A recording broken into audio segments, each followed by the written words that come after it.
E no nosso último bloco sobre colaboração premiada, a gente continua com a análise do artigo 4º e eu passo agora ao parágrafo 10, que diz que as partes podem retratar-se da proposta caso em que as provas autoincriminatórias produzidas pelo colaborador não poderão ser utilizadas exclusivamente em seu desfavor.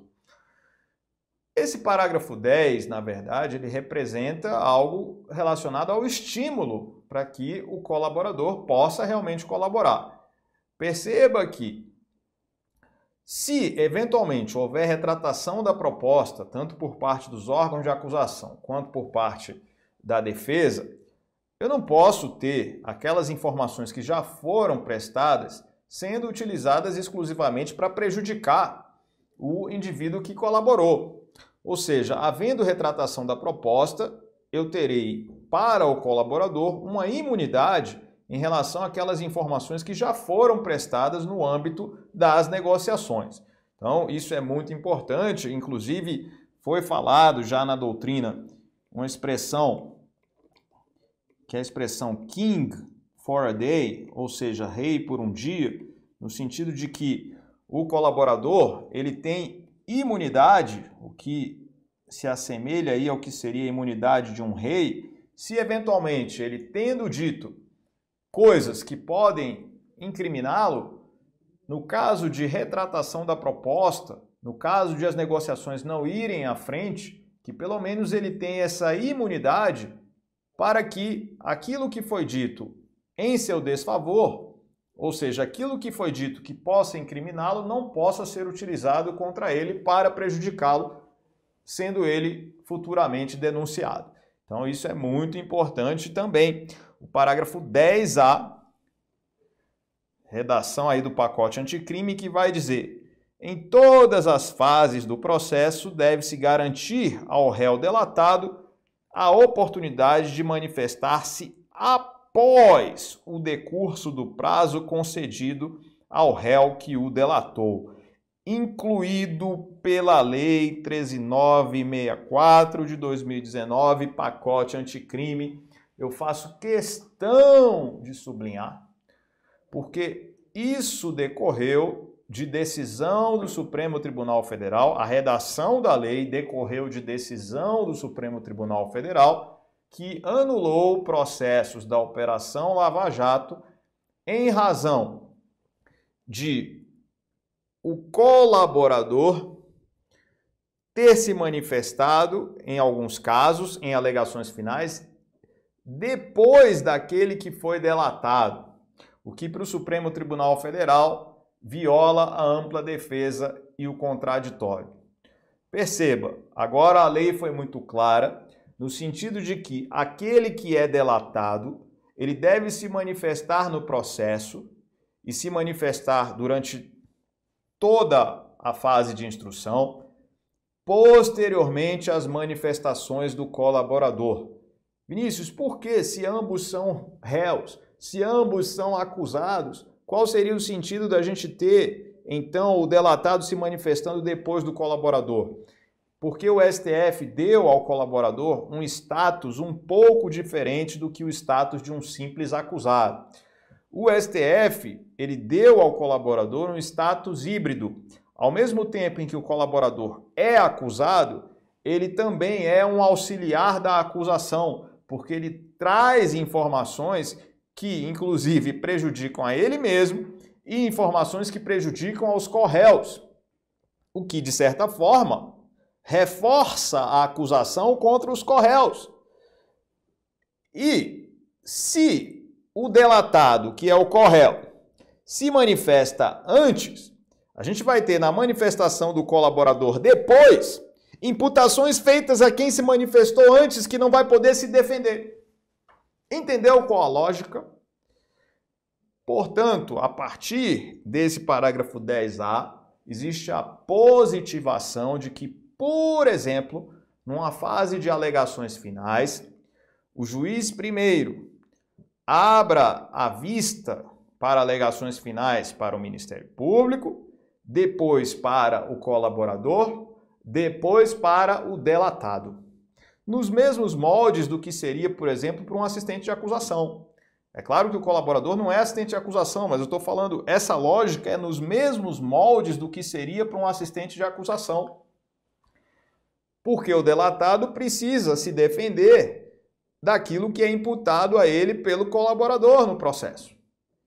Então, para o Supremo, para satisfazer a ampla defesa e o contraditório, precisa haver essa ordem do delatado se manifestar sempre posteriormente ao colaborador.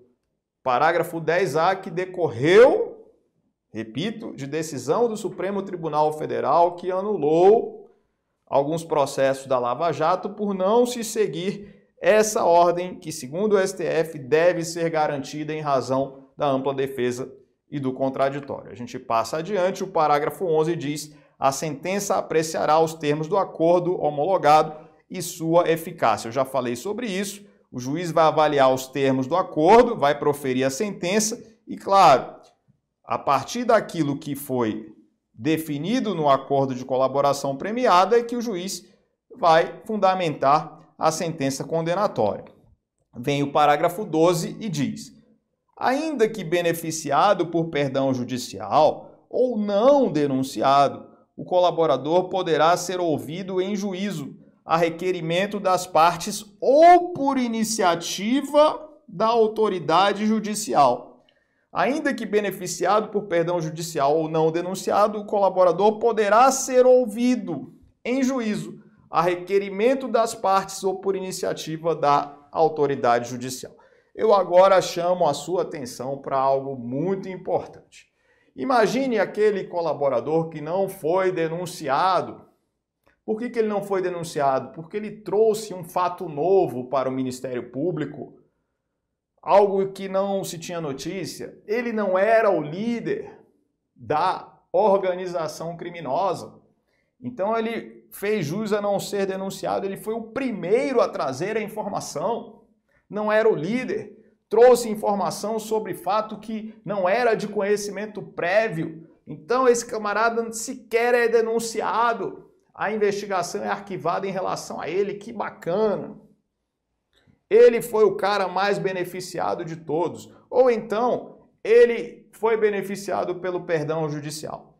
Aí vem o parágrafo 12 e diz que o juiz poderá chamar esse camarada para depor por iniciativa da autoridade judicial. Olha que coisa. Nem parece que foi o mesmo legislador que escreveu o artigo 3º-A do CPP, que aprovou o artigo 3º-A do CPP, que, enfim, o Supremo Tribunal Federal por um momento suspendeu, mas está lá no CPP. Olha o artigo 3º-A do CPP, que é do mesmo pacote anticrime. O processo penal terá estrutura acusatória vedadas a iniciativa do juiz na fase de investigação e a substituição da atuação probatória do órgão de acusação, isso durante toda a persecução. O artigo 3º-A do mesmo pacote anticrime está vedando a atuação probatória do juiz, enquanto o parágrafo 12 da Lei de Organização Criminosa está permitindo que o juiz convoque o sujeito que foi perdoado judicialmente ou não denunciado para depor. Tem cabimento. Não dá para acreditar que é o mesmo legislador, na mesma Lei 13.964, que aprovou isso. Então existe uma manifesta contrariedade entre o parágrafo 12 e o artigo 3º-A. Eu estou dizendo aqui por minha conta que há uma violação ao sistema acusatório nessa parte final do parágrafo 12 e mais, existe uma contradição com que o próprio pacote anticrime, a Lei 13.964, trouxe no artigo 3º-A. Violação manifesta ao sistema acusatório. Mas, enfim, está positivado. O juiz que fizer isso vai dar polêmica, mas está positivado. A gente passa adiante, o parágrafo 13 vai dizer: o registro das tratativas e dos atos de colaboração deverá ser feito pelos meios ou recursos de gravação magnética, estenotipia, digital ou técnica similar, inclusive audiovisual, destinados a obter maior fidelidade das informações, garantindo-se a disponibilização de cópia do material ao colaborador. Então isso é óbvio, nada mais é do que o uso da tecnologia da melhor forma possível para que isso seja juntado aos autos da forma mais fidedigna. A gente não pode mais, na era digital, na era do áudio e do vídeo, você assistindo aula online, a gente não pode mais ter um acordo de colaboração premiada com aquele termo escrito em delegacia, né, sem ver a pessoa falando, sem saber se realmente o teor das declarações é aquele mesmo que está ali no termo. É razoável, dentro do que a tecnologia hoje nos permite, que se exija realmente que os registros sejam feitos da forma mais fidedigna, filmando o indivíduo, filmando ele falar. Claro, o parágrafo 3º diz o óbvio. E o parágrafo 13 diz o óbvio. O parágrafo 14 diz aqui, ó, nos depoimentos que prestar, o colaborador renunciará, na presença de seu defensor, ao direito ao silêncio, estará sujeito ao compromisso legal de dizer a verdade. Olha só o parágrafo 14, o sujeito renunciando aí ao direito ao silêncio, estando sujeito ao compromisso de dizer a verdade. Vinícius, mas o cara não é réu? Ele não tem o direito assegurado constitucionalmente ao silêncio? Ele não poderia, em tese, mentir sem que isso fosse considerado aí um fato atípico? A questão aqui é a seguinte, ó. Compromisso legal de dizer a verdade, sendo que pode sim o colaborador eventualmente responder por denunciação caluniosa, pode. E outra, que digo mais, direito ao silêncio. A renúncia é inconstitucional? A renúncia é inconstitucional? Esse é o problema. A renúncia ao silêncio, ao direito ao silêncio é inconstitucional? Resposta: não, porque o indivíduo está firmando um acordo. Se ele preferisse, poderia responder normalmente à investigação e ao processo com o seu direito ao silêncio assegurado. Optou pelo acordo. Ele pode renunciar o direito ao silêncio para ter que dizer a verdade? Claro que sim, até porque isso é da própria essência do acordo de colaboração premiada. Então tome cuidado, não há qualquer inconstitucionalidade nessa renúncia ao direito ao silêncio que a gente vê aqui no parágrafo 14.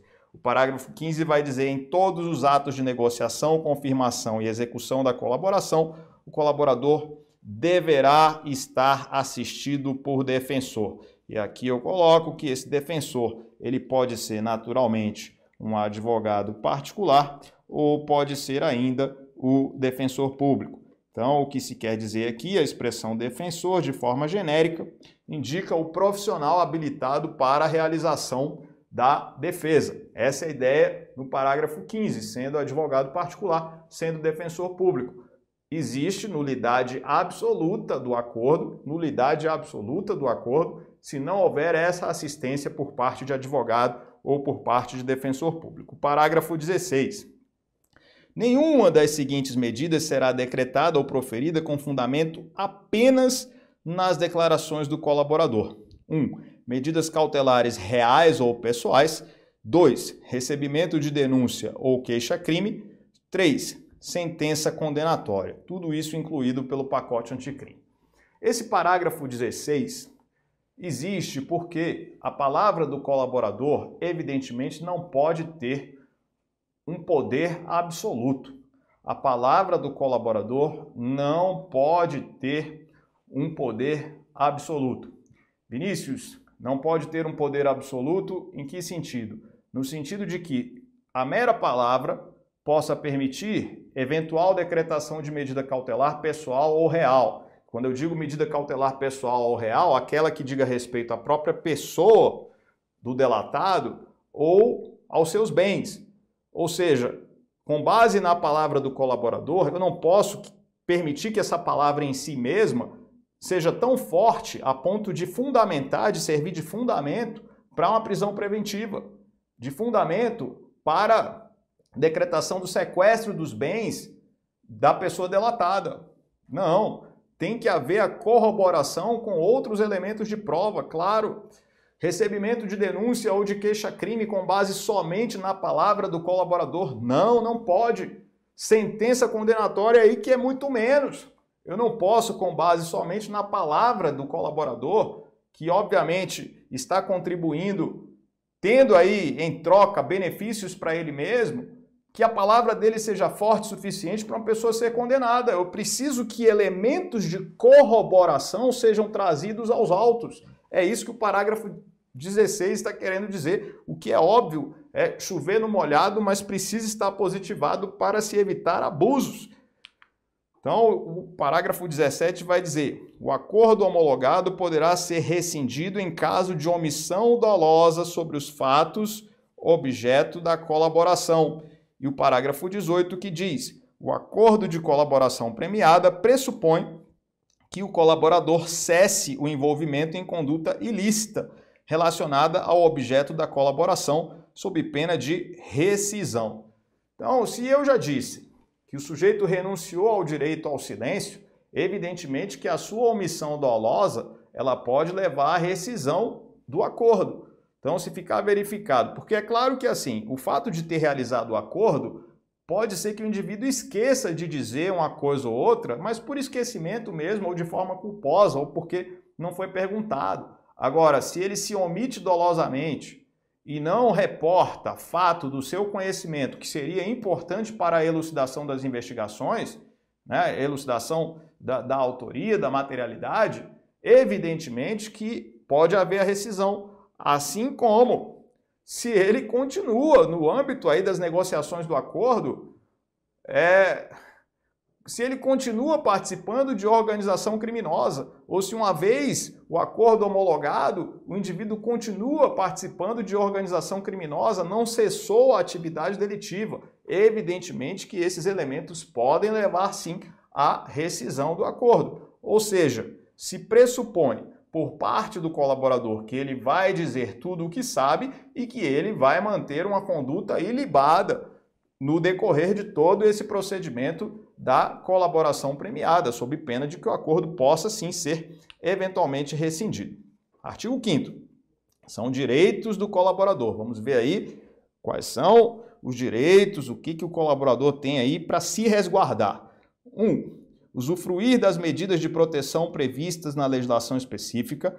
2. Ter nome, qualificação, imagem e demais informações pessoais preservados. Vide Lei 9.807/99, que é a lei que trata de vítimas e testemunhas.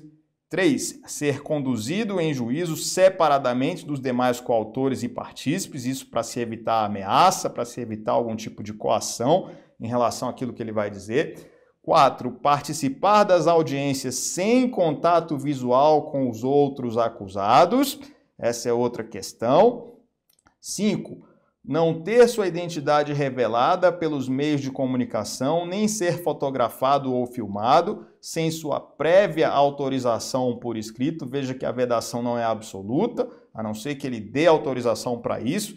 6. Cumprir pena ou prisão cautelar em estabelecimento penal diverso dos demais corréus ou condenados, ou seja, para que não haja dentro do presídio nenhum tipo de ameaça, né? Aquele recado que é enviado muitas vezes de um prédio para o outro, em razão de estarem ali no mesmo estabelecimento penal. Então, tudo isso como direito do colaborador previsto na lei.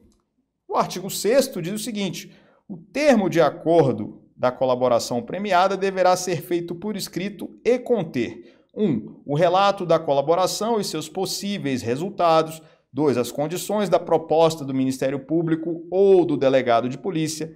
3. A declaração de aceitação do colaborador e de seu defensor. 4. As assinaturas do representante do Ministério Público ou do delegado de polícia, do colaborador e de seu defensor. 5. A especificação das medidas de proteção ao colaborador e à sua família, quando necessário.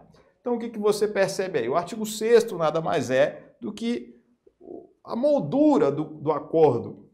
Ou seja, como o acordo deve ser feito, ele deve conter ali todas as condições, quais são os limites da colaboração, o que o colaborador vai dizer, né? O que se espera do colaborador, a contrapartida dos órgãos de acusação, ou seja, os benefícios que serão fornecidos, se vai ser a redução de pena, se vai ser o perdão judicial, todo mundo ali tem que assinar, o colaborador também tem que dizer que está fazendo aquilo voluntariamente, que não está sendo coagido, enfim, quais são as medidas que o colaborador vai ter em sua proteção. Tudo isso vai estar ali especificado, se vai ser possível que ele mude de cidade, enfim, tudo isso vai ser especificado nesse acordo de colaboração premiada para que tudo fique amarradinho, para que quando seja submetido à homologação, o juiz veja ali a legalidade suficiente para que ele possa, com tranquilidade, homologar o acordo e para que não dê nenhum problema depois, diante dessas condições que foram efetivamente elaboradas. Artigo 7º vai dizer, ó, o pedido de homologação do acordo será sigilosamente distribuído, contendo apenas informações que não possam identificar o colaborador e o seu objeto. Inclusive, a jurisprudência firmou já entendimento de que essa distribuição não fixa competência. Essa distribuição não fixa competência, ou seja, a distribuição do acordo de colaboração premiada não está entre os critérios de prevenção previstos no Código de Processo Penal. Parágrafo 1º. As informações pormenorizadas da colaboração serão dirigidas diretamente ao juiz que recair a distribuição, que decidirá no prazo de 48 horas. Parágrafo 2º. O acesso aos autos será restrito ao juiz, ao Ministério Público e ao delegado de polícia, como forma de garantir o êxito das investigações, assegurando-se ao defensor, no interesse do representado, amplo acesso aos elementos de prova que digam respeito ao exercício do direito de defesa, devidamente precedido de autorização judicial, ressalvados os referentes às diligências em andamento. Parágrafo 3º. O acordo de colaboração premiada e os depoimentos do colaborador serão mantidos em sigilo até o recebimento da denúncia ou da queixa-crime, sendo vedado ao magistrado decidir por sua publicidade em qualquer hipótese. Então, a gente tem aí no artigo 7º algumas questões importantes para serem tratadas, mas eu quero chamar a sua atenção para o parágrafo 2º, a gente já vai ver um julgado, para entender que, de fato, a defesa técnica vai ter acesso às informações do acordo de colaboração premiada, tal, nos moldes do que está lá na súmula vinculante número 14. Você se lembra que essa súmula diz respeito ao acesso a investigações preliminares de forma geral. Ok, tudo bem. A gente vai ter uma indagação, no entanto, o corréu delatado tem acesso aos autos da colaboração premiada? Já eu respondo para você. O parágrafo 3º, que está dizendo o seguinte, ó, que o sigilo será mantido até o recebimento da denúncia, que o juiz não pode decidir pela publicidade. O que significa isso? Ó? Uma vez recebida a denúncia, é que nós teremos o conteúdo do acordo de colaboração premiada com publicidade. Até esse recebimento, vamos manter o conteúdo desse acordo em sigilo. Vinícius, como é que vaza isso para a imprensa? Aí é outra história. O que eu estou dizendo é que tem que ser mantido em sigilo. Como vazou isso para a imprensa é outra história. Agora, tenho que manter em sigilo o conteúdo desse acordo de colaboração premiada até o recebimento da denúncia. Uma vez havendo o recebimento da denúncia, aí a regra vai ser a da publicidade, a não ser que outra causa de sigilo incida. Crime sexual, por exemplo, envolvimento de criança ou adolescente, aí nós vamos ter outras cláusulas de sigilo que vão impedir a publicação daquelas informações, a publicidade das informações. Agora, no geral, recebida a denúncia, temos então o conteúdo daquele acordo de colaboração premiada vindo para os autos com o princípio da publicidade dos atos processuais incidindo em relação ao conteúdo. Beleza, agora o questionamento é o seguinte, olha essa decisão aí do STF, ó, sobre o acesso do delatado. Olha o que diz o STF. O acesso deve ser garantido caso estejam presentes dois requisitos. Deixa eu só... Isso, voltando aqui, ó. Um positivo, O ato de colaboração deve apontar a responsabilidade criminal do requerente. Outro negativo. O ato de colaboração não deve referir-se à diligência em andamento. Então, o que significa? O STF diz que o delatado pode ter acesso, sim, mas é preciso que aquele ato de investigação o indique como pessoa possivelmente partícipe ou autora do delito, participando ali naquela, sendo um protagonista ali naquela investigação. Esse é um primeiro aspecto para que o corréu delatado possa ter acesso. E outra, o corréu delatado não vai poder ter acesso às diligências em andamento, nos moldes do que diz a súmula vinculante número 14. A gente precisa que os elementos de informação já estejam documentados, ou seja, em outras palavras, diligências já finalizadas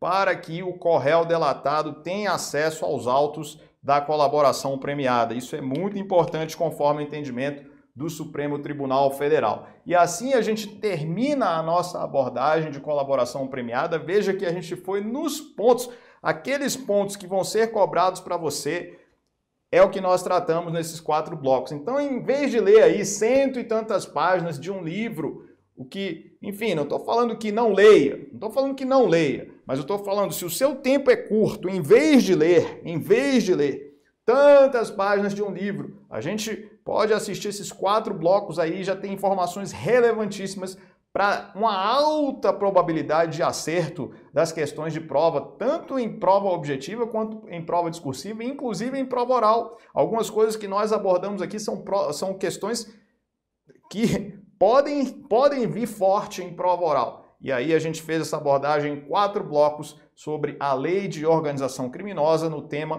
colaboração premiada. Equipe MEG sempre com você. Um grande abraço.